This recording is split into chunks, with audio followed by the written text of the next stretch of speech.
It's the greatest dereliction of duty in the history of the country by anybody charged with a position of responsibility, let alone a president of the United States. And Lawrence, I just want to take everybody through the process. When somebody who wears the cloth of the nation is killed in action serving America, their body or parts of it will be collected and taken to a morgue. The body will never be unaccompanied.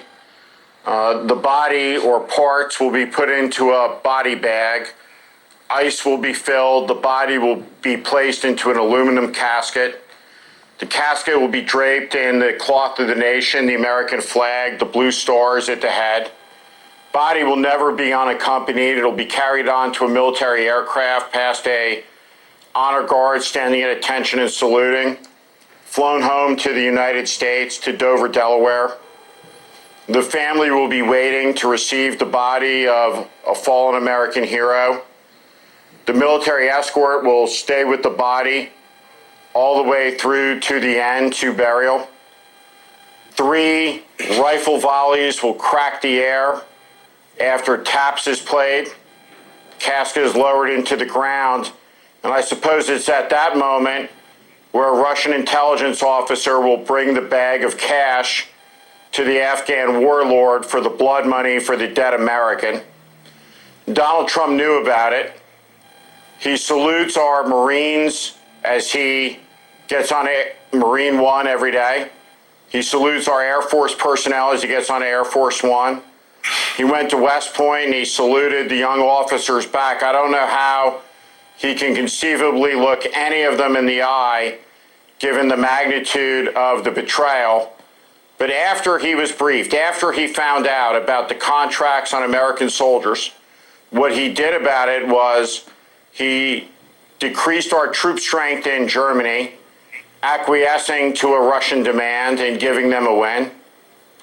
He demanded that Russia rejoin the G7. So there's been no punishment.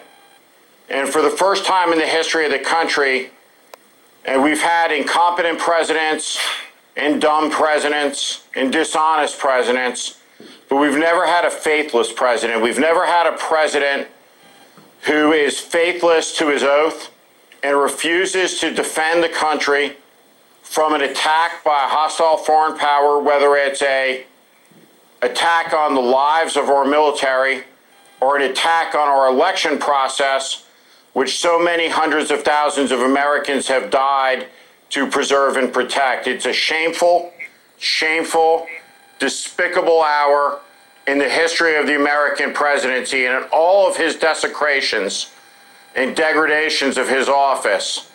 This is the most severe, it's the most scandalous, and it should shock the conscience of every American.